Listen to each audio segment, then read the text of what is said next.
Racikan Berita 1. Merdeka. Merdeka. Allahu Akbar. Kita buka pertemuan ini dengan al-basmalah. Bismillahirrahmanirrahim. Dengan nama Allah yang Maha Pengasih, Maha Penyayang. Konferensi pers kali ini diselenggarakan oleh 3 aliansi atau koalisi. Bukan aja tambah-tambah, yaitu pertama Front Penegakan Daulat Rakyat FPDR. Presidiumnya sudah hadir Pak Marwan Batubara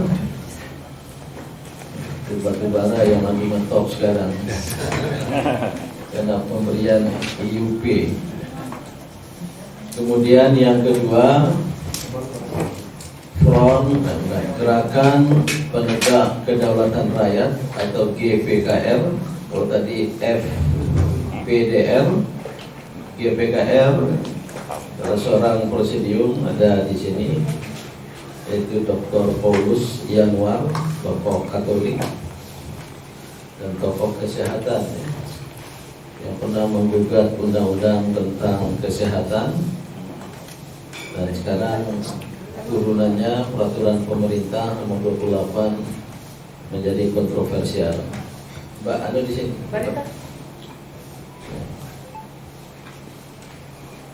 Kemudian yang ketiga, Gerakan Kembali ke Undang-Undang Dasar 1945 asli, catatan dengan adendum.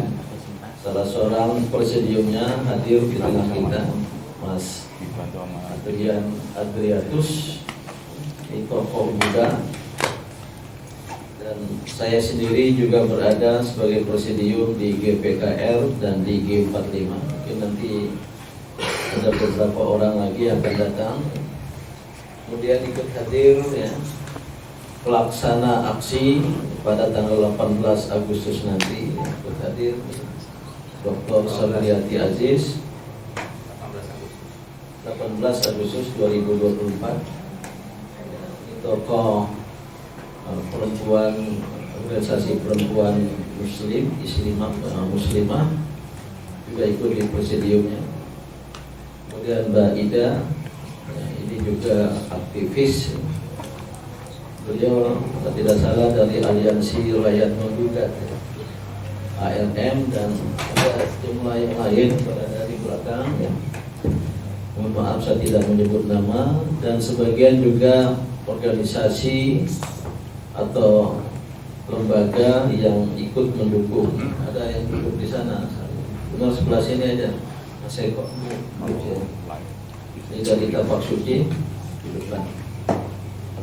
Daeng mau duduk di mana? Ini termasuk korlap, koordinator lapangan untuk aksi 18 Agustus nanti, tapi ingin beralih profesi jadi wartawan ini.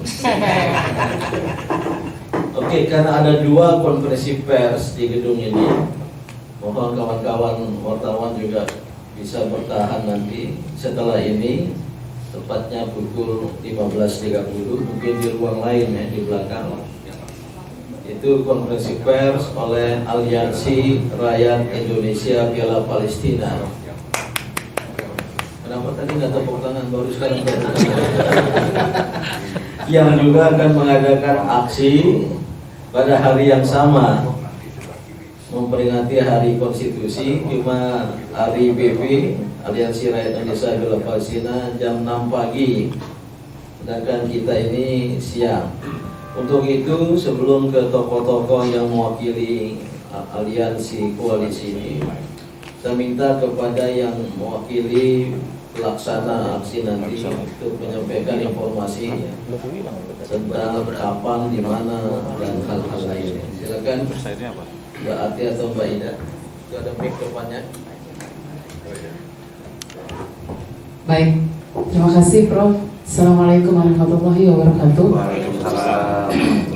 Iya, jadi alhamdulillah aksi kita akan kita adakan nanti tepatnya di gedung DPR MPR DPD RI. Di gedung apa di luar gedung? Di luar gedung. Iya harusnya masuk ke dalam. Nah itulah dia, harusnya masuk ke dalam ya. Tapi sementara belum dibolehin masuk ya. Baik, terus jamnya kita apakah jam 14? Terserah. Iya, jam 14 dan kita berharap bahwa aksi ini diramaikan oleh kawan-kawan semuanya, termasuk memang insya Allah hari ini datang para elemen-elemen ormas-ormas muslimah nih, banyak yang datang alhamdulillah, dan juga dari lembaga-lembaga yang lain. Jadi untuk nanti di acara itu kita berharap bahwa kita akan menyampaikan aspirasi kita untuk kembali ke Undang-Undang Dasar 45 asli. Mungkin ada yang ditambahkan oleh Mbak Ida, silakan. Assalamualaikum warahmatullahi wabarakatuh. Yang terhormat Prof. Din, Pak Marwan, dan Pak Paulus, dan semuanya, maaf tidak bisa disebutkan. Kembali lagi kita akan mengadakan aksi pada tanggal 18 Agustus 2024 di halaman gedung MPR, DPR, dan DPD. Alhamdulillah ini mendapat respon baik dari semua kalangan dan salam dari elemen-elemen yang ada di Bandung. Beliau tidak bisa hadir karena saat ini pun sedang mengadakan konsolidasi untuk keikutsertaannya nanti pada tanggal 18 Agustus. Jadi beliau mengirimkan salam untuk kita semua dan insya Allah akan hadir ikut turun nanti di tanggal 18 Agustus 2024. Begitu pula yang dari Surabaya dan beberapa juga yang dari Jawa Tengah. Jadi mudah-mudahan ini adalah fenomena baru untuk kita semua, bahwa memang pergerakan dan perjuangan harus tetap dilakukan sampai titik yang terakhir, tidak ada kata kembali untuk perjuangan. Itu saja mungkin. Apa? Sampai titik terakhir. Titik terakhir. Titik darah. Titik darah. Kalau nyebut darah katanya suka lebay gitu. Assalamualaikum warahmatullahi wabarakatuh. Sebelum dilanjutkan, mohon yang mewakili organisasi, lembaga, elemen pendukung aksi duduk di depan semua. Saudara-saudara, itulah informasi dari tim pelaksana. Kita istilahkan tim pelaksana aksi 18 Agustus 2024. Terdiri dari 5 orang, Dr. Sabriati Aziz, Mbak Ati, Mbak Ida, Mas Jindar, Rohani, siapa ini? Daeng mana? Anda di sini? Ini dong Bang Daeng. Boleh. Dia mau merangkap wartawan. Wah, Satu Pak. lagi siapa? Oh, berarti Bapak ini ikut ini aja. Tiba, ya.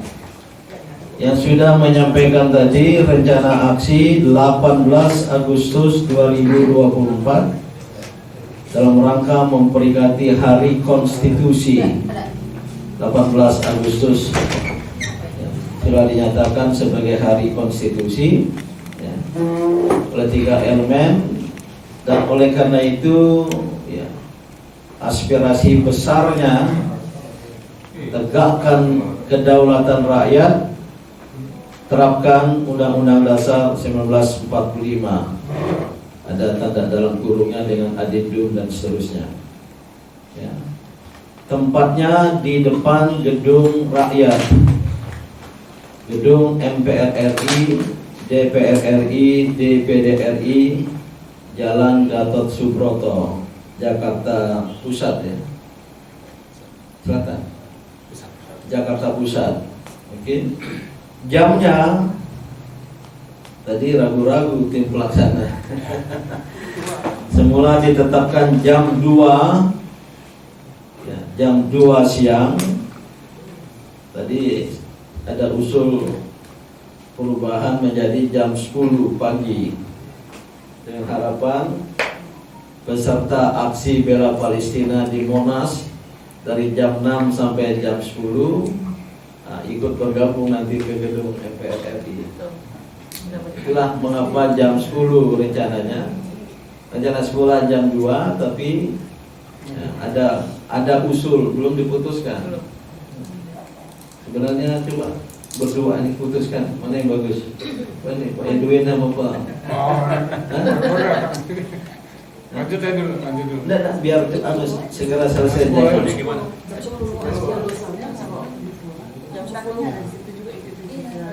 Jam 10. Oke, sudah ditetapkan lewat musyawarah mufakat secara kilat menjadi jam 10 pagi. Memang matahari sedang naik, ya, walaupun kalau jam 2 matahari sedang turun. Dipilih jam 10, ya terserah dengan harapan nanti kita sampaikan di konferensi pers kedua, beserta aksi di Monas bisa long march ke gedung MPR DPR RI. Karena sebagian masa ini juga ikut kayak jam 10 ya, tolong kawan-kawan wartawan. Nah, sekarang giliran saya minta 2 orang dari masing-masing aliansi ya, untuk menyampaikan hal yang bersifat substantif, walaupun belum menjadi pernyataan bersama, baru nanti akan dibacakan ya, pada tanggal 18 ya. Saya mulai ya, secara singkat ya, yang mewakili FPDR, Front Penegakan Daulat Rakyat. Ini terdiri dari 100 tokoh yang telah mengeluarkan petisi. Itu termasuk pendukung dari kegiatan 18 Agustus. Saya serahkan kepada Pak Marwan Batubara. Terima kasih Pak Din. Assalamualaikum warahmatullahi wabarakatuh. Waalaikumsalam. Alhamdulillahirobbilalamin. Allahumma shalli ala sayyidina Muhammad. Jadi kegiatan atau aksi kita insya Allah hari Minggu yang akan datang itu tak lepas dari ungkapan rasa prihatin sekaligus tuntutan atas apa? Atas penyelenggaraan negara selama Indonesia dipimpin oleh Presiden Joko Widodo bertepatan dengan Hari Konstitusi. Jadi penyelenggaraan negara yang harusnya tunduk patuh terhadap amanat konstitusi, selama presiden kita ini, kita ya, mudah-mudahan semuanya menganggap beliau itu presiden kita, karena ada juga yang tidak gitu. Tapi intinya bahwa beliau memimpin tidak patuh terhadap amanat konstitusi. Sebagian itu terjadi pelanggaran-pelanggaran.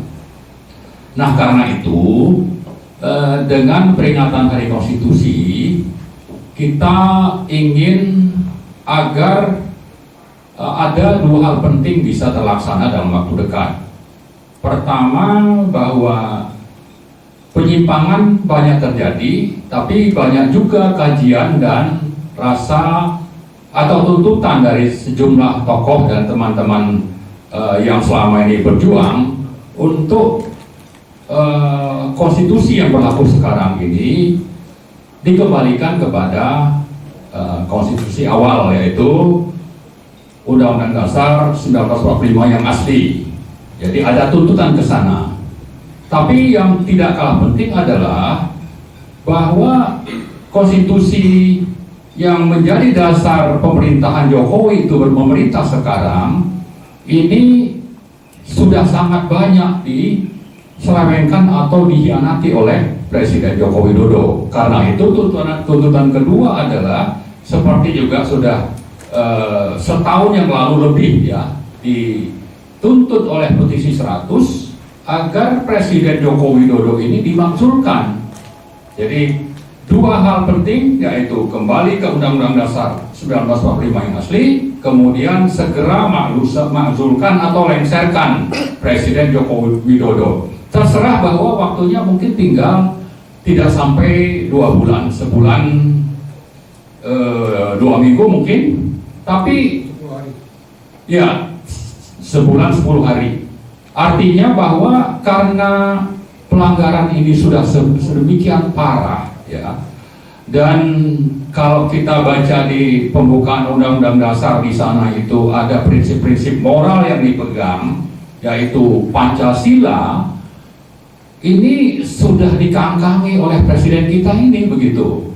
Terakhir misalnya partai-partai itu disandra untuk bisa dikuasai. Misalnya Golkar sudah mengalami, dan PKB sedang juga berlangsung ini proses untuk bagaimana ini bisa dikuasai oleh orang-orang yang memang bagian dari Presiden Joko Widodo. Dan ini kembali kepada masalah moral. Kalau moral sudah tidak ada rasa malu, maka segala langkah kebijakan tindakannya itu tidak tidak mengikuti prinsip-prinsip moral dan sekaligus mengangkangi konstitusi. Karena itu tuntutan kedua ini sangat-sangat penting meskipun waktunya tinggal 40 hari.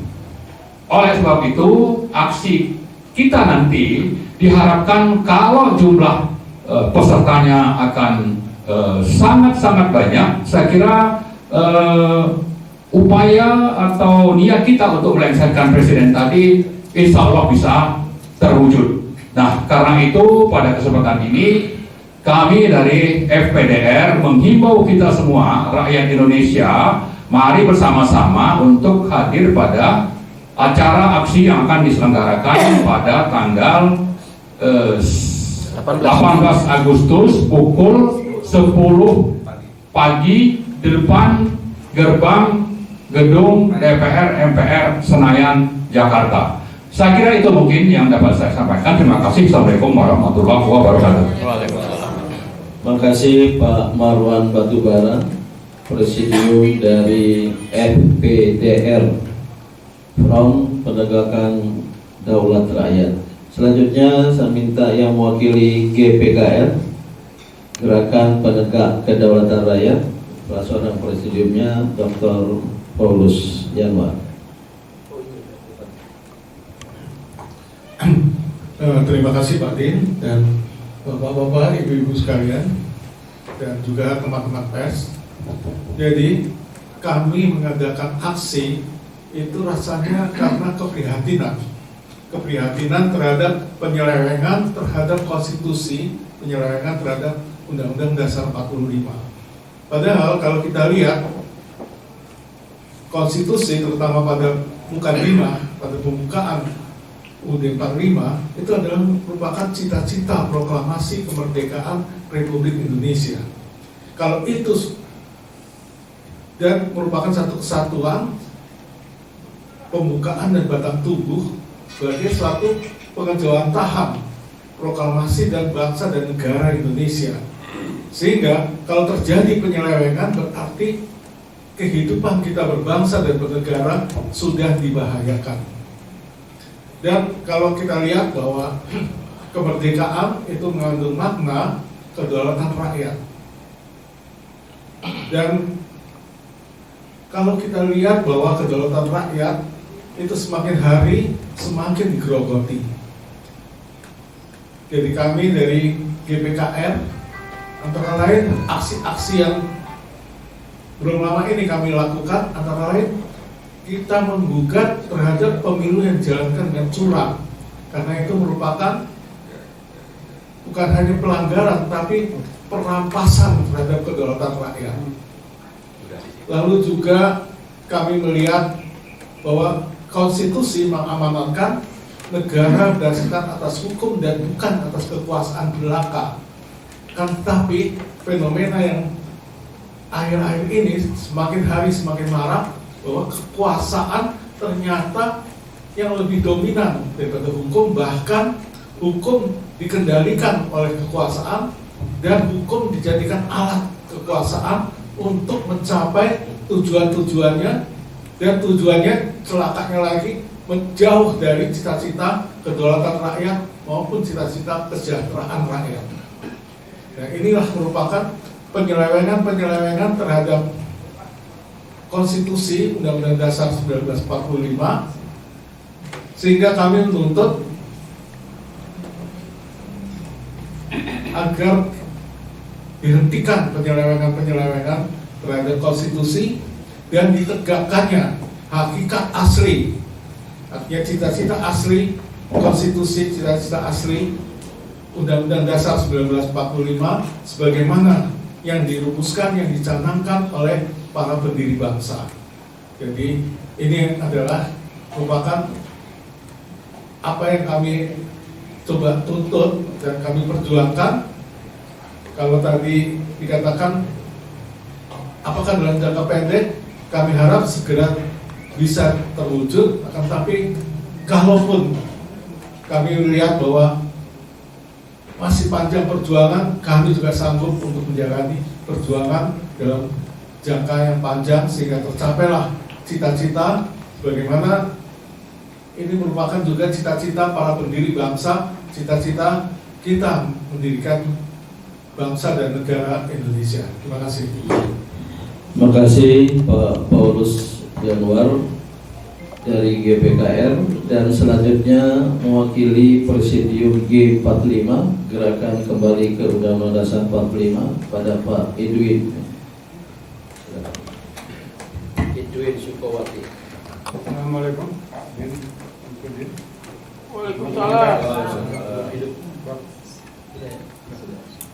Bapak Ibu pimpinan Presidium 3 organisasi ya yang ada sekarang. Jadi yang menjadi concern kita adalah kita akan memperingati Hari Konstitusi tanggal 18 Agustus 2024, di mana kita menganggap Hari Konstitusi itu mulai ini kalau nggak salah baru tahun 2000 berapa ya, 19 kalau salah ya, menjadi Hari Konstitusi. Sebelumnya belum ada itu. Jadi ada kepresnya, yaitu adalah mengambil sidang BPUPKI yang terakhir setelah kemerdekaan Indonesia tanggal 17 Agustus. Jadi itu yang dipakai, itu yang pertama. Jadi kita memperingati itu. Khusus dari G45 memperingati adalah hari dicanangkannya konstitusi kesepakatan BPUPKI yang menjadi bagian dari dokumen negara. Itu menjadi pegangan kita. Kita tahu perbedaan pendapat 1 Juni, 22 Juni, bahkan 31 Mei kemudian diselesaikan dengan 18 Agustus dengan waktu yang sangat singkat sekali. Itu yang harus kita peringati. Ini pengorbanan dari berbagai pihak dalam rangka mewujudkan cita-cita kemerdekaan. Tadi sampaikan Pak Paulus mengenai cita-cita kemerdekaan. Nah, G45 sangat concern mengenai cita-cita kemerdekaan. Cita-cita kemerdekaan itu adalah nomor 1 esensinya, melepas dari penjajahan. Penjajahan yang membuat kita sengsara, bangsa Indonesia ditindas, diperas, dijajah ratusan tahun oleh kekuatan imperialisme, kolonialisme. Yang kalau Bung Karno mengatakan, yang namanya kolonialisme itu adalah anak kandung daripada kapitalisme. Jadi lawan kita siapa? Imperialisme, kolonialisme, dan yang nomor 1 kapitalisme. Jadi itulah cita-cita kemerdekaan kita yang harus kita pertahankan sampai saat kita merdeka atau kita mau dijajah kembali. Nah, itu prinsip dasar yang disepakati seluruh the founding fathers maupun kelompok-kelompok etno-nasionalis. Ya, dulu ada yang Ambon, yang Java, yang Batak segala macam, itu sebenarnya etno-nasionalis. Kita heterogen. Akhirnya menjadi satu. Jadi luar biasa sekali kesepakatan mengenai cita-cita proklamasi. Berjalan dengan timbul tenggelamnya Indonesia, Bung Karno dan founding father ingin menciptakan satu nation yang character building bangsa Indonesia yang sangat heterogen. Berhasil atau tidak kita bisa lihat hasilnya sekarang. Jadi oleh karena itu ini jadi konsep kepada G45 dan teman-teman yang lain untuk memperingati yang pertama. Nah, pada hakikatnya kita melihat seperti apa cita-cita masih relevan apa tidak? Seperti Pak Marwan tadi, ada amandemen Undang-Undang Dasar 4 kali. Itu udah mulai ngecek semua. Tapi kita tidak masuk ke situ dalam konteks karena sama-sama konstitusi. Suka atau tidak suka, itu disetujui secara formal oleh yang namanya rakyat, wakil-wakil rakyat, bukan rakyat keseluruhan. Karena berapa kali undang-undang dasar kita dirubah-rubah, 27 Desember juga elitis, yaitu undang-undang RIS. Undang-undang 50 juga elitis. Nah, mungkin yang agak merakyat pada saat 5 Juli 59, kena gerakan massa. Kembali ke Undang 45 yang dijiwai oleh Piagam Jakarta. Karena tidak berhasilnya kita mengambil kesimpulan dasar kayak Pancasila atau Pancasila plus 7 kata. Ini clear nih. Sampai Pak Harto rontok, bolehlah ada permainan untuk mengamandemen 4 kali. Ya kan?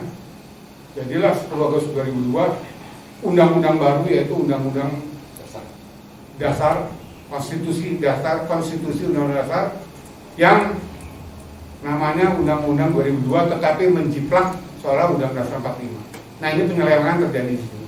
Itu urusan lain.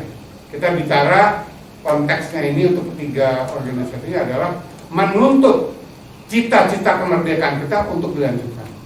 Nah, kita lihat kacamata sekarang. Berbagai presiden kita lihat bagaimana Bung Karno, bagaimana Pak Harto, Habibie, Megawati, Gus Dur maupun ini. Nah, kalau kita melihat dengan tolak ukur yang saya sampaikan tadi, cita-cita kemerdekaan, ini Jokowi di posisi mana nih? Posisi sama kita cita-cita kemerdekaan atau tidak? Ternyata sangat gamblang saya tidak. Kenapa? Dia mengikuti musuhnya cita-cita proklamasi apa? Kapitalisme. Ya kan? Dia membuat kolonial baru di IKN, dia buat kolonial Rempang dan lain sebagainya.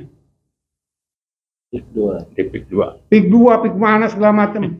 Jadi oleh karena itu, ini pengkhianat. Oleh karena itulah ini yang dituntut harus diselesaikan masalah ini. Karena yang dilakukan Jokowi adalah pengkhianatan kepada konstitusi negara, pengkhianatan terhadap undang-undang dasar. Jadi oleh karena itu ini yang harus diselesaikan. Nah, kalau Anda melihat sekarang ada perampokan Golkar, mau merampok PDI, sekarang PKB ini, PKB ketakutan untuk main ini, minta Kapolri jangan ada mau kalah tandingan. Ini akan ditren. Kenapa? Undang-undang dasarnya disikat kok, apalagi kayak gini. Dia melakukan pelanggaran apa? Ciptaker. Dia melakukan pelanggaran itu. Undang-undang IKN dan PP segala macam semua melanggar prinsip. Karena dia apa? Memihak pada kapitalisme. Yang menurut Bung Karno adalah ibu kandung daripada kolonialisme dan imperialisme. Jadi oleh karena itu memperingati Hari Konstitusi sangat penting sekali bagi eksistensi bangsa kita ini. Kalau kita katanya mau merdeka, tidak ada kemerdekaan sama sekali. Yuk lihat saja itu.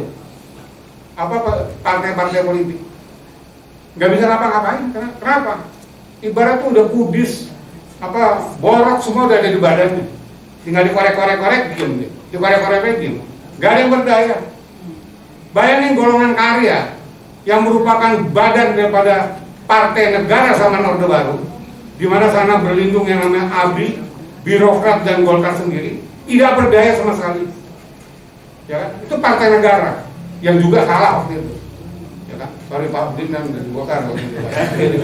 Kita koreksi. Jadi oleh karena itu sekarang kita nggak berdaya. Kenapa? Di belakangnya yang namanya Jokowi ini adalah yang di belakangnya VOC dulu. VOC itu dulu yang di depan, di belakangnya kapitalisme global pada saat itu. Jadi ini sama, posisinya ini adalah sama.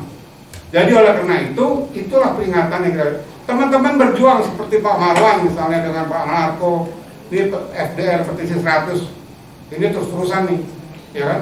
Sekarang PIK 2, itu PIK 2-nya simbol kapitalisme, Rempang simbol kapitalisme, ya kan? Ini masih ada ratusan lagi problem seperti itu, yang merupakan monopoli, kartel timah, kartel nikel, kartel minyak goreng, karena segala macam. Kita nggak ada yang paham masalah ini. Ributnya urusan ya penting juga, misalnya urusan kondom dijual bebas, dikasih BP dan jilbab itu penting juga. Tapi ini jauh lebih penting karena kita jajahnya nggak pernah selesai, ini barang masih terus. Nah inilah makanya G45 dengan 2 organisasi lain yang ini mewakili ratusan ormas, bukannya puluhan lagi. Di G45 aja tokoh-tokoh yang memimpin puluhan ormas, belum yang di GKPR, belum yang di FDR dan lain sebagainya. Oleh karena itu, ini adalah sangat penting. Dan perbuatan ini hanya satu bagian awal saja. Ini akan kita lanjutkan sampai berhenti kapitalisme menguasai Republik Indonesia ini. Saya pikir itu sementara, Pak Din. Terima kasih. Wassalamualaikum warahmatullahi wabarakatuh. Terima kasih Pak Edwin Sukawati. Dengan nama belakang beliau banyak dari kita tahu. Ayahandanya dulu menteri di era Orde Baru. Walaupun beliau afiliasi politiknya di PDI, belum ada P ya. Jadi tokoh nasionalis yang luar biasa komitmen kebangsaan dan kenegaraan. Sebelum saya lanjutkan, yang merasa mewakili ormas lembaga agar duduk di depan ya, bukan di barisan wartawan. Ini kawan-kawan wartawan, sebelum tanya jawab, izinkan saya menambah waktu, tapi tidak panjang-panjang ya, 2-3 menit dari masing-masing unsur ya. Sebelum kita buka waktu atau sesi tanya jawab, yang mewakili FPDR, Front Penegakan Daulat Rakyat, Muli. Pak Muli. Ya, silakan. 2-3 menit. Atau siapa? Ini mewakili FPDR dulu. Assalamualaikum warahmatullahi wabarakatuh. Tentu kita merasa bersedih dan merasa tersampaikan pada saat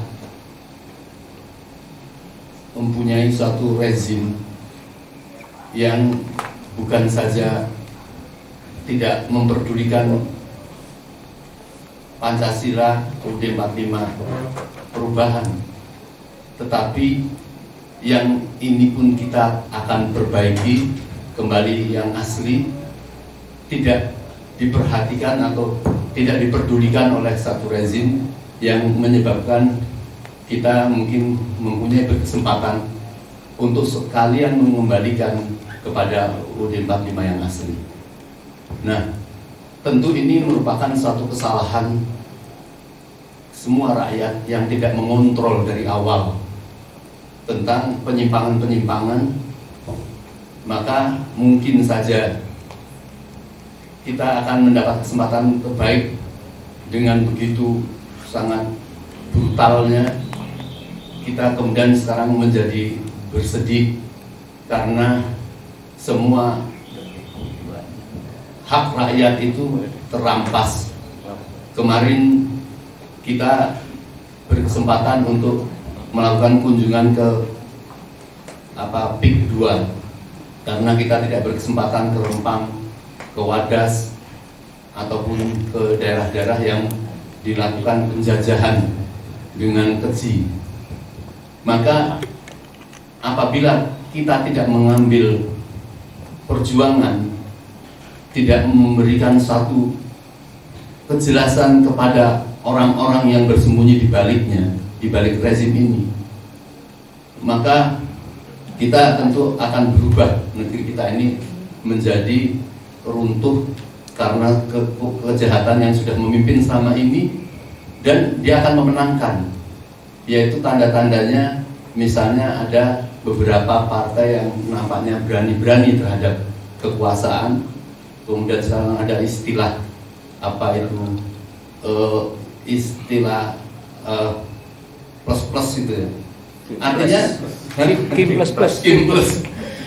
Artinya kontrol itu sudah tidak ada sama sekali. Ya, tinggal yang nampaknya kayak pura-pura berani melawan. Ya, nanti Pak Edwin PDI itu apakah betul-betul menyempurnakan perlawanannya atau tidak. Jadi apabila tidak, maka ke depan negeri kita ini sudah berubah, ya, sudah berubah di tangan mafia. Jadi tidak mungkin ya kekuasaan yang sudah full seperti ini kemudian kita akan melakukan satu korasi perubahan. Tapi kita harus yakin bahwa rakyat yang belum bisa bersuara, dengan masih dipimpin oleh para tokoh-tokoh seperti sekarang ini. Ada belum guru-guru besar berbicara, belum purnawirawan yang sekarang ini, misalnya Pak Narko tadi izin tidak hadir, ada pertemuan dengan para purnawirawan juga untuk melakukan perlawanan yang akan bisa dilakukan pada kesempatan sekarang ini. Oleh karenanya, satu-satunya jalan, ya, kita tidak mungkin memohon perbaikan moral ini kepada orang yang tidak bermoral, pada rezim yang bermoral. Itu kita salah sama sekali kalau ngambil posisi memohon. Satu-satunya jalan memang posisi itu harus melakukan perlawanan, dan tentu kita melakukan edukasi kepada masyarakat.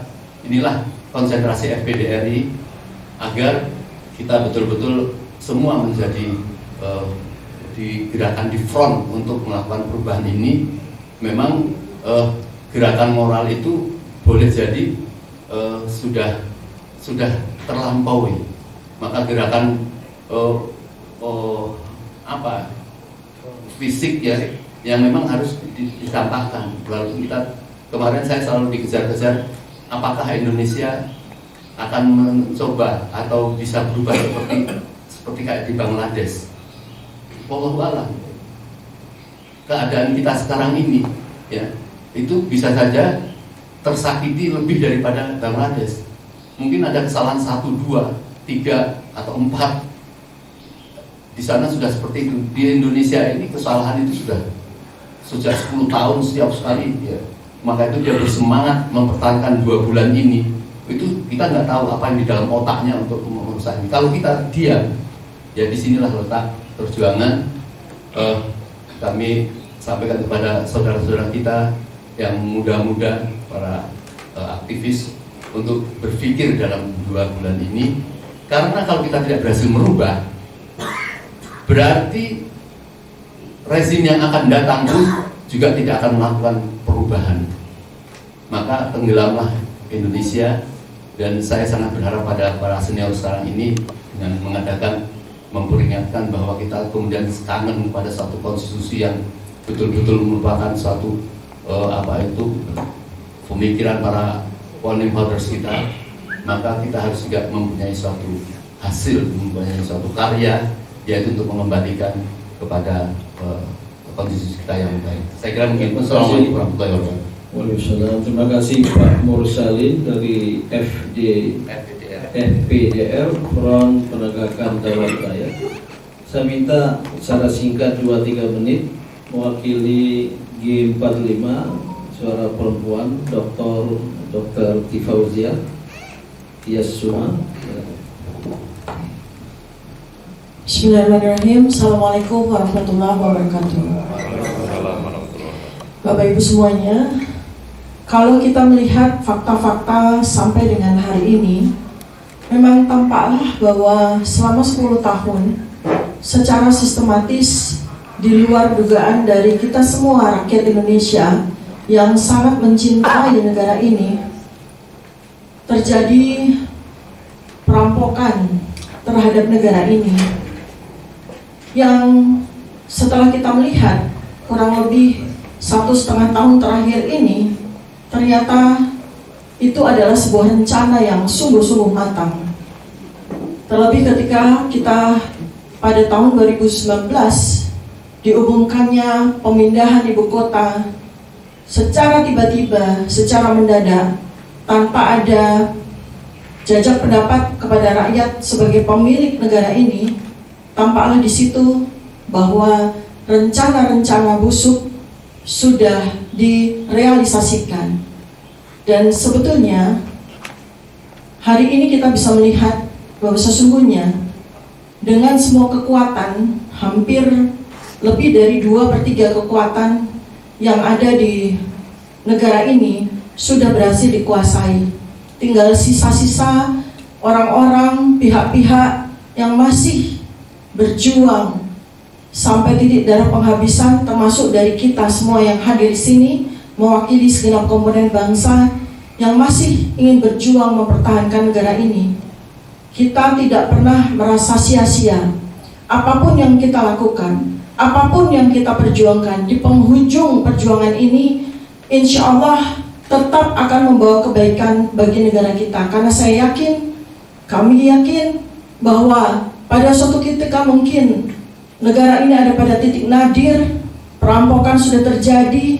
Kita juga sudah melihat bahwa negara ini sepanjang ujung barat sampai ujung timur sudah di-kafling, sudah direncanakan untuk menjadi negara-negara kecil dengan penguasaannya masing-masing. Sudah kita lihat dengan kasat mata. Bukan hanya sekedar bahwa Undang-Undang Dasar 45 dan dasar negara kita Pancasila sudah dikangkangi, sudah dikhianati, tetapi negara ini pun secara faktual sudah direncanakan untuk dihabisi. Karena itu perjuangan kita ini bukan hanya untuk kita. Perjuangan ini harus terus kita lanjutkan untuk anak cucu kita, generasi penerus kita. Mereka harus tetap memiliki Indonesia. Mereka harus tetap memiliki Indonesia yang utuh dari Sabang sampai Merauke, karena rakyat menghendaki itu. Kami sudah berjalan bertanya kepada seluruh rakyat Indonesia. Jawabannya adalah tidak ada satupun rakyat yang menghendaki negara ini hancur. Karena itu kalau kita melihat rencana-rencana yang sudah dijalankan, berarti bukan rakyat yang menghendaki semua itu. Bukan rakyat yang menghendaki negara ini hancur. Bukan rakyat yang menghendaki negara ini dengan begitu mudahnya dikuasai oleh segerombolan penjahat yang saat ini menguasai negara ini. Tetapi rakyat, kita percaya, rakyat sejati yang memiliki negara ini tidak akan tinggal diam. Mungkin kekuatan kita saat ini hanya sedikit, tetapi yakinlah kita semua bahwa negara ini memang diamanahkan, diwasiatkan untuk kita. Untuk seterusnya kita akan jaga, kita akan perjuangkan agar pada suatu ketika nanti negara ini akan bangkit kembali dengan lebih maju lagi, dengan lebih jaya lagi demi rakyat Indonesia seterusnya. Amin ya rabbal alamin. Terima kasih. Assalamualaikum warahmatullahi wabarakatuh. Waalaikumsalam. Terima kasih Dr. Joko Fauzia Tiasuma, seorang dokter yang sangat kritis, bergabung sebagai presidium dari G45. Ini ada dua terakhir yang mewakili GPKR, Pak Sayuti Asyatri, dan terakhir sekali nanti saya minta Mas Adian Adriatus, ini tokoh Buddha yang ikut di G45, ikut juga di GPKR. Pak, mohon singkat 2-3 menit. Terima kasih Pak Adin dan saya hormati. Assalamualaikum warahmatullahi wabarakatuh. Waalaikumsalam. Mohon maaf terlambat. Jadi saya kira sudah disampaikan pokok-pokoknya oleh Pak Kato. Lanjutkan sedikit bahwa kalau saya pernah katakan mungkin dianggap bergurau bahwa rejim sekarang itu mungkin kurang jahat. Kurang jahat. Karena yang kita alami adalah sosialisasi kejahatan. Kalau pemberontakan dari awal mungkin hanya sifatnya partikular atau provinsial.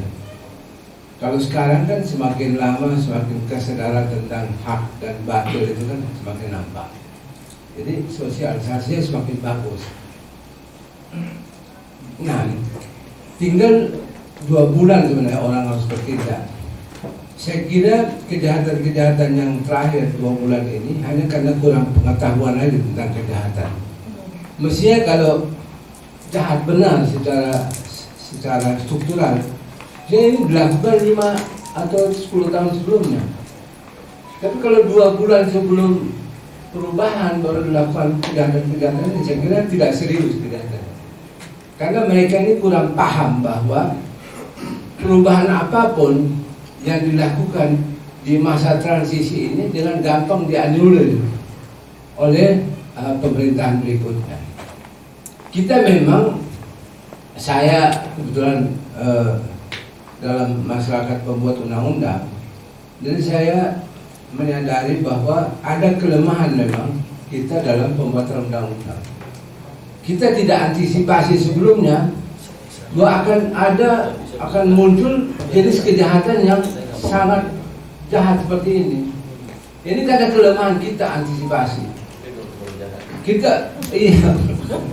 Jadi kita belum antisipasi sebelumnya karena dalam tradisi hidup berbangsa bernegara kita sebelumnya itu ada namanya fatsun politik.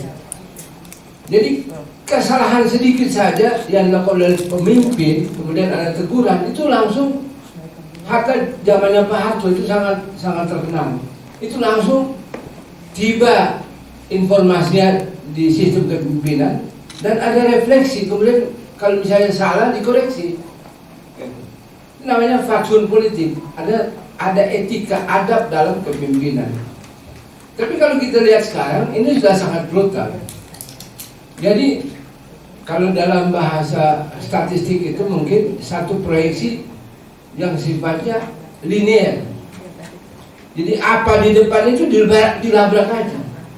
Tidak ada lagi sifat kepemimpinan yang reflektif, yang mawas diri, yang berjaga-jaga, yang etik itu nggak ada.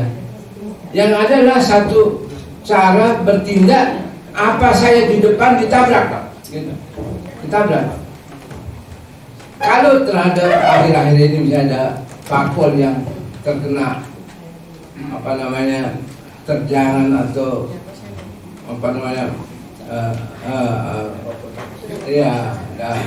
kekejaman dari partai tertentu. Menurut saya juga karena tidak ada tradisi partai yang otentik. Karena partai-partai yang ada juga harus mewakili bahwa mereka memang sangat rawan untuk dipatuk gitu. Jadi sebenarnya mereka lah yang mempersiapkan diri mereka untuk dipatuk.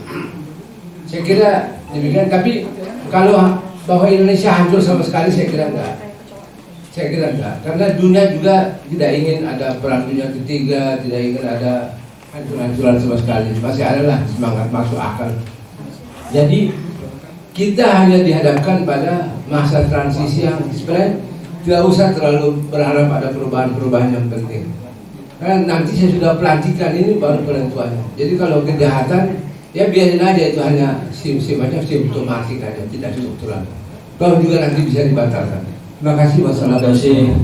Waalaikumsalam warahmatullahi wabarakatuh. Mungkin maksud beliau Habib Sayuti Asyatri, rejim ini tidak terlalu sangat jahat, sudah sangat jahat, tapi tidak terlalu sangat jahat, karena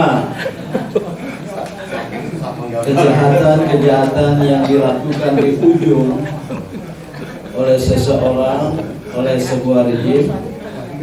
Kalau kejahatan demi kejahatan di ujung menumpuk, sudah politik dinasti, tambah lagi menyiapkan partai-partai politik yang kemudian dijarah dan dirampoknya itu pertanda dalam bahasa agama Islam su'ul khotimah, tidak husnul khotimah. Itu sebenarnya puncak dari kejahatan tadi. Ini terakhir izinkan saya mengundang Mas Adian Adriatus, tokoh agama Buddha.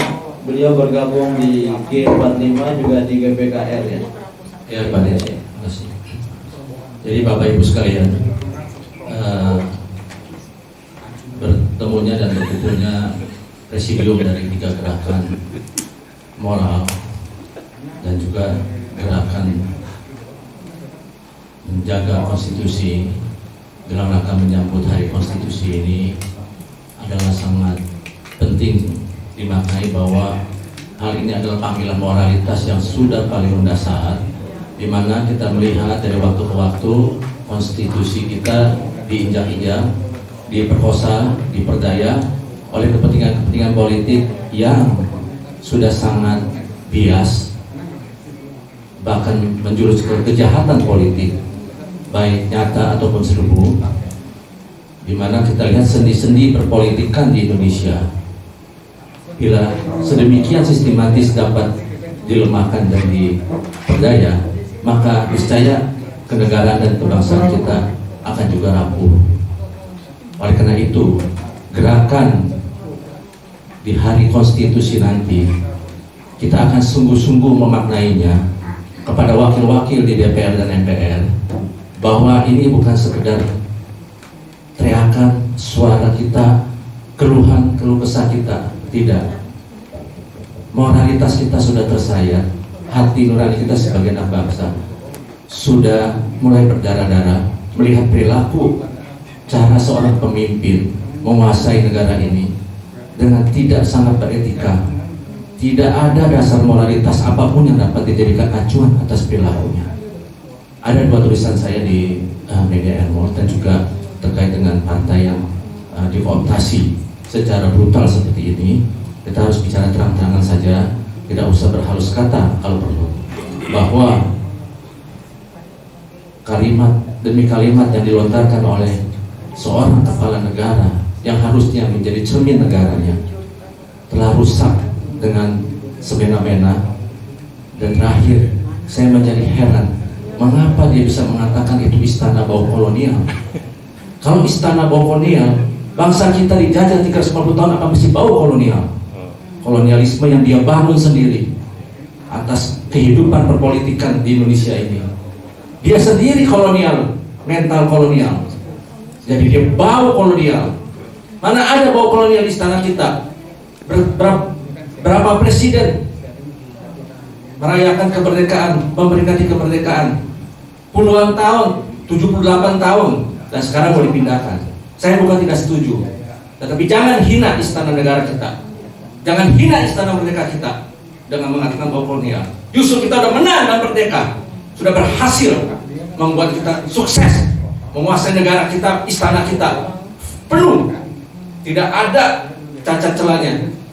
Kita hormati bendera merah putih kita di sana, di halaman istana kita. Mengapa harus bau kolonial? Ini sangat menghina kita sendiri. Saya menyesali memiliki pemimpin seperti ini. Untung saya tidak pernah pilih walaupun waktu jadi gubernur. Sekali lagi Terima kasih Ahli Andreatus.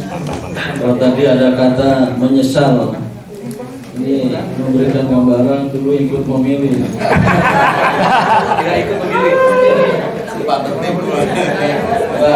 Mbak Ida, coba sekali lagi kayak pengumuman, ikutilah aksi berdiri. Aksi bersama sebut 3 organisasi pada jam. Assalamualaikum warahmatullahi wabarakatuh. Untuk seluruh rakyat Indonesia, seluruh teman-teman, seluruh tokoh, aktivis, dan semua ormas, ikuti aksi kami pada tanggal 18 Agustus 2024 jam 10.00 di halaman gedung MPR, DPR, dan DPD.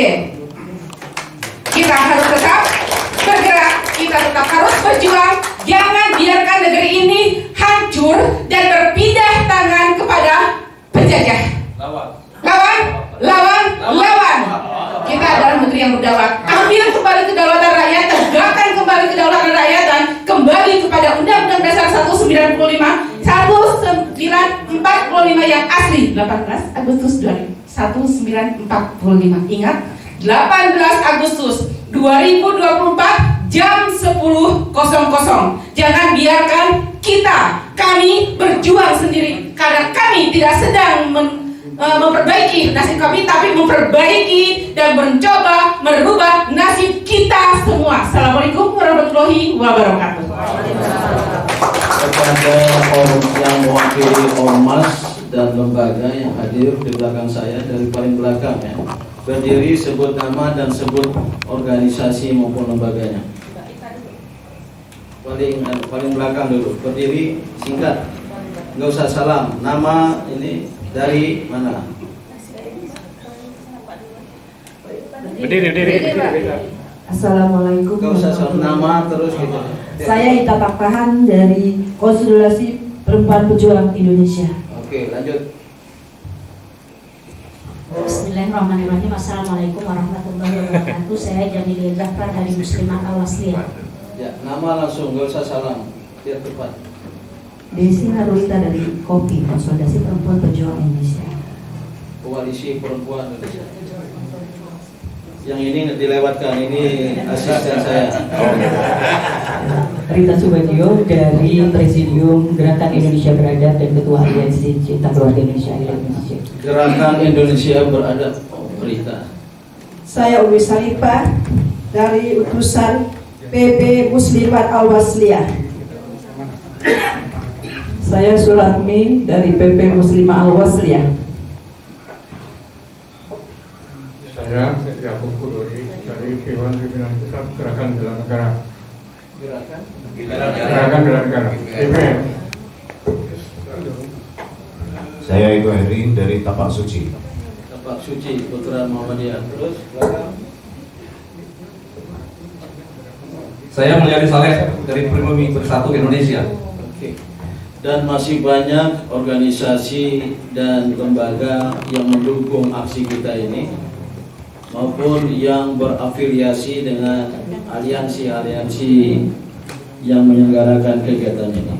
Sebelum tanya jawab kepada yang ada di depan ini, ya, kalau saya teriakan daulat rakyat, jawab dengan kepala-kepala, tegakkan.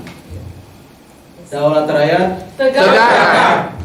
Tapak Suci, Putra Muhammadiyah. Terus belakang.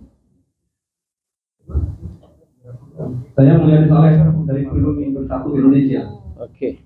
Dan masih banyak organisasi dan lembaga yang mendukung aksi kita ini, maupun yang berafiliasi dengan aliansi-aliansi yang menyelenggarakan kegiatan ini. Sebelum tanya jawab kepada yang ada di depan ini, ya, kalau saya teriakan daulat rakyat, jawab dengan kepala-kepala, tegakkan. Daulat rakyat, tegakkan. Kalau saya ungkapkan Undang-Undang Dasar 1945, terapkan. Undang-Undang Dasar 1945, terapkan. Nah, terakhir, pelanggar dan pengkhianat daulat rakyat dan Undang-Undang Dasar 1945. Jawabnya? Tangkap. Bukan. TSJ, tangkap, seret, jeblos. Bukan TSM. TSA. Tangkap, seret, adili. Enggak, seret itu maksudnya adili. Seret ke meja hijau itu hanya adili, enggak usah banyak. TSM ada TSJ. Apa TSG? TSG aja. G itu mah. Tangkap, seret, gantung. Udah J, jeblos saja. Udah ya. Pelanggar dan pengkhianat Undang-Undang Daulat Rakyat dan Undang-Undang Dasar 1945. TSJ, tangkap, seret, jeblos. Ada kan ya? Nggak usah jeblos saja. Ya, tolong siapkan kamera. Ini udah. Ya. Oh, sudah. Udah. Siap-siap ya. Daulat rakyat, tegakkan. Undang-Undang Dasar 1945, terapkan. Terhadap pengelanggar dan pengkhianat daulat rakyat dan Undang-Undang Dasar 1945.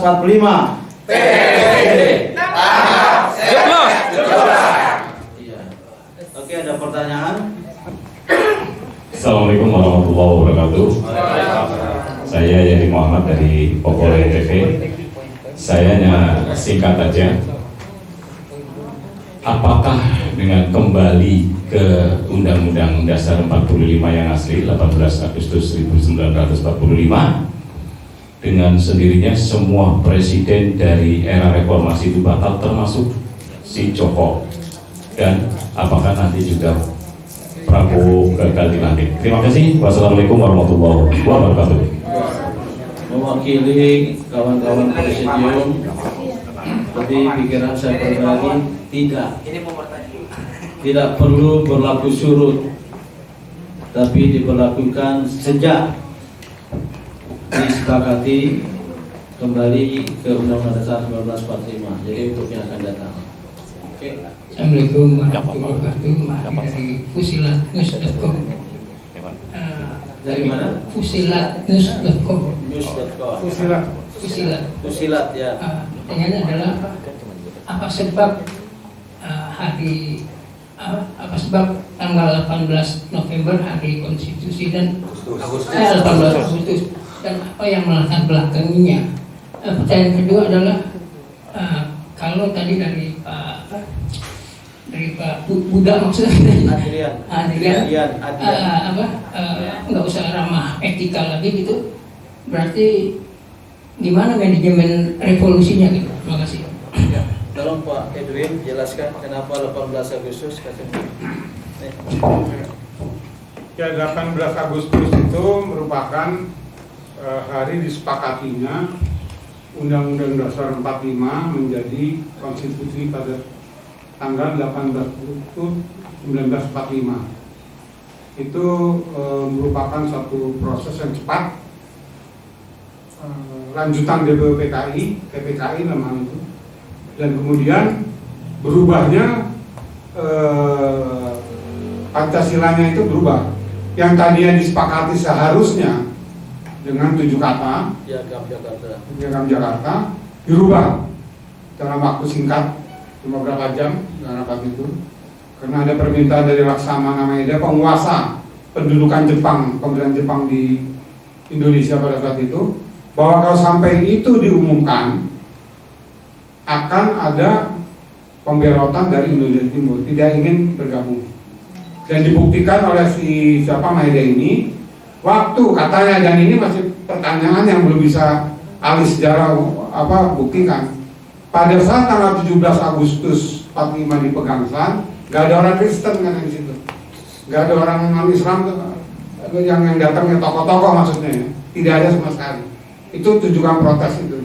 Jadi oleh karena itu 18 Agustus adalah kesepakatan singkat musyawarah mufakat dari founding father kita untuk menjadikan tanggal 18 7 kata itu dihilangkan, ya kan? Dan itulah menjadi hari konstitusi Indonesia. Itu baru tahun 2019 atau 2018 itu pertama, ya kan? Itu yang menjadi. Yang kedua apa pertanyaan? Yang kedua? Oh, itu dia untuk Pak Adit.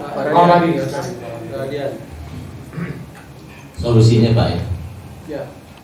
Jadi begini ya Pak, saya yakin insya Allah ketika presidium ini pergerakan ini juga akan melakukan gerakannya dengan secara konstitusi. Jadi pada tanggal 18 Agustus itu kita harapkan kita ada pernyataan resmi konstitusi, dan salah satu butirnya saya harapkan juga berisi tentang meminta segera Presiden Republik Indonesia ke-7 Joko Widodo untuk segera diminta mundur secara terhormat dan baik-baik, walaupun belum tiba saatnya.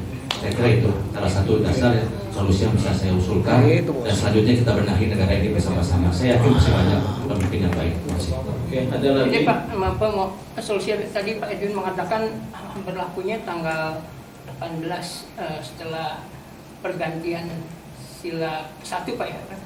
Pertama. Apakah berarti sebelum tanggal 18 itu berlaku syariat Islam gitu? Iya, yang disepakati oleh BPUPK. Katanya nggak ada I-nya ya? Nggak jadi. Belum. Bukan, BPUPK. Iya, belum ada. Badan Penyelidik Usaha-Usaha Persiapan Kemerdekaan, yang bersidang sejak bulan Mei, mendengarkan pidato-pidato, dan akhirnya dibentuk tim perumus, tim 9, Bung Karno, Bung Hatta. Dari kalangan Islam ada Kiai Haji Wahid Hashim dan Profesor Dr. Kahan Mudakir dari NU dan dari Muhammadiyah. Kalangan nasionalis juga ada. Tim 9 ini memutuskan pada 22 Juli 1945 sebelum kemerdekaan bahwa dasar negara kita adalah Piagam Jakarta yang memuat rumusan seperti Pancasila sekarang, kecuali sila pertamanya berbunyi ketuhanan dengan kewajiban menjalankan syariat Islam bagi penduduknya. Begitu kemerdekaan berapat lagi BPUPK, itu bukan PPKI ya, masih BPUPK. udah menjelang sudah berubah jadi PPK, PPKI, Panitia Persiapan Kemerdekaan Indonesia. Ya.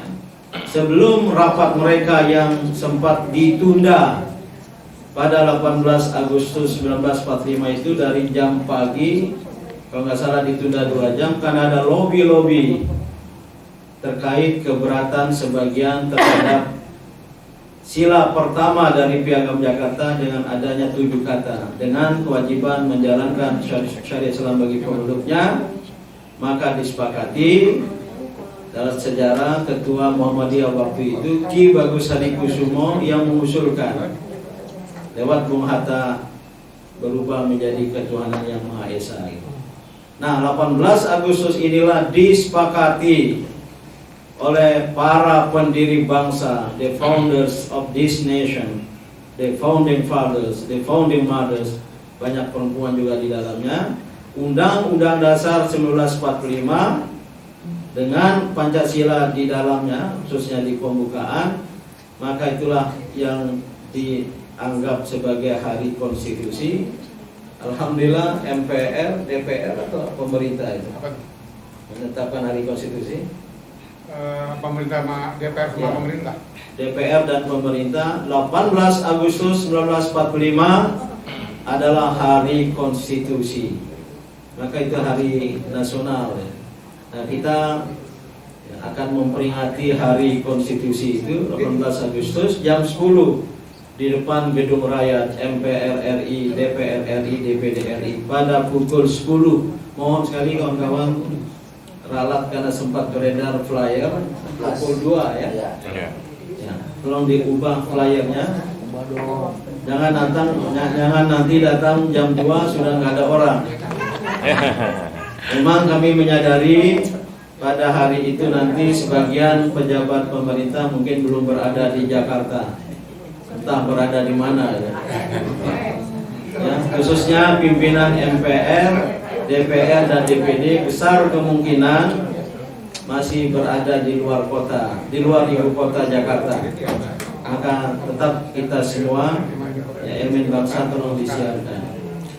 Nah, saudara-saudara, 3 organisasi yang lebih bersifat aliansi, FPDR, Front Penegakan Daulat Rakyat, itu berhimpit dengan GPKR, Gerakan Penegak Kedaulatan Rakyat, juga berhimpit dengan G45, Gerakan Kembali ke Undang-Undang Dasar 1945 asli dalam kurung hasil permufakatan para pendiri bangsa pada 18 Agustus 1945 dengan adendum.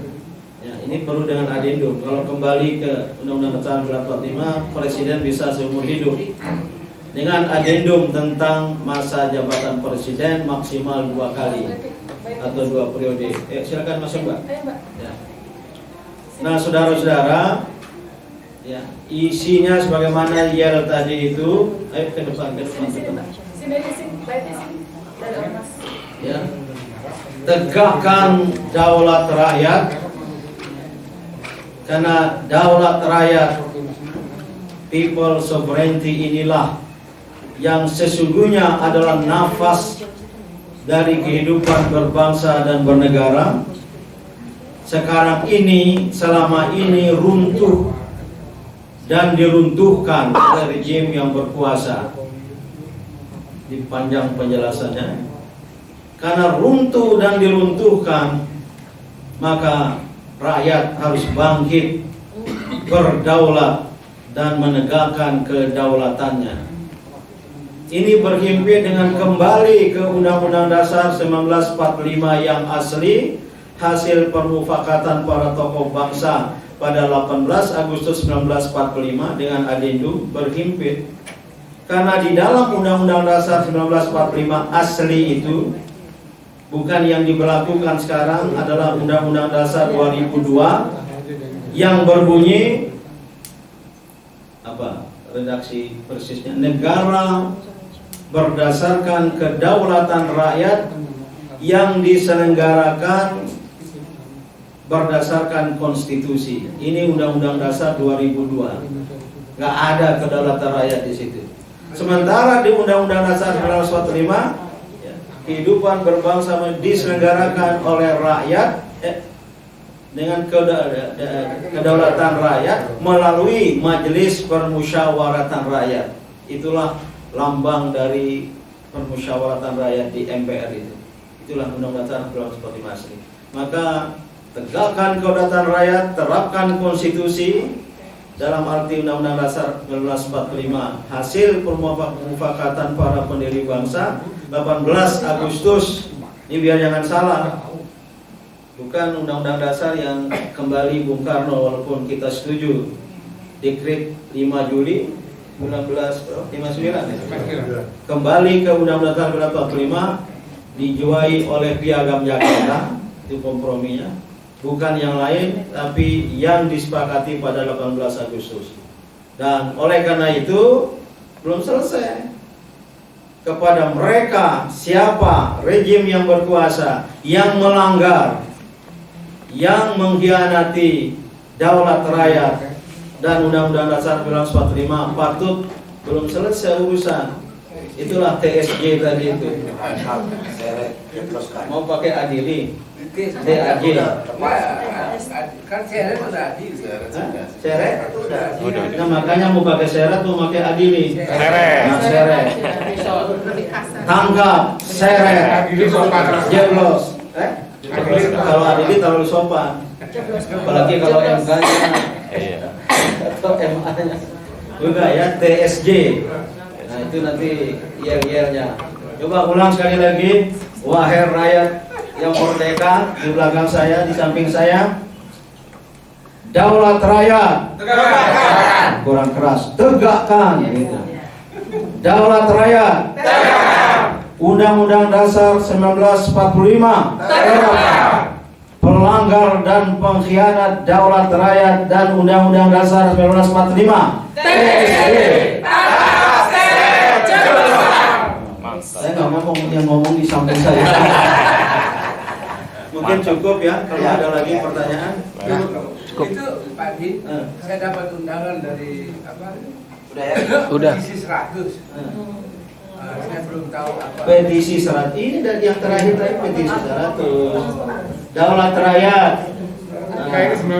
tegakkan, itu isu GPKR.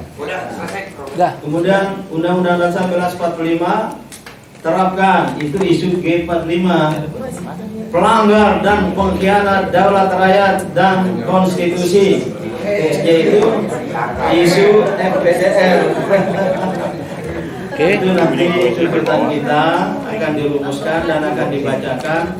Mohon sekali kawan-kawan pers, tolong viralkan agar rakyat banyak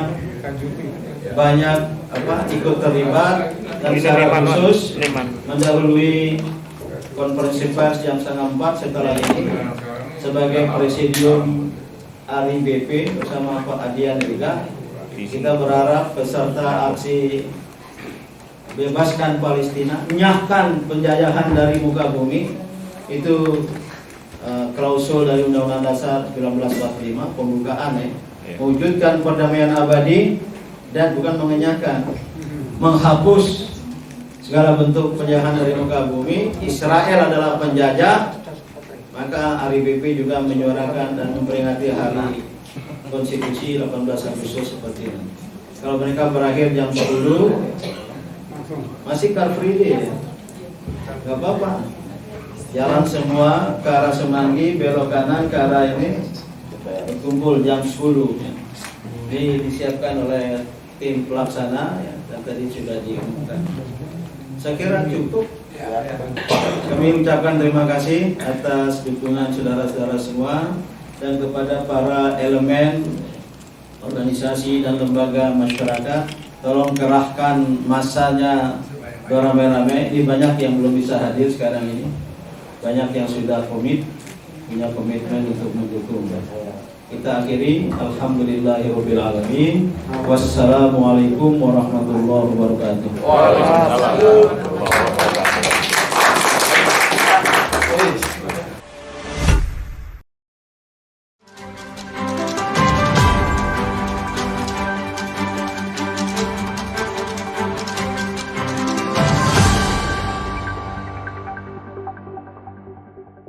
Racikan Berita 1.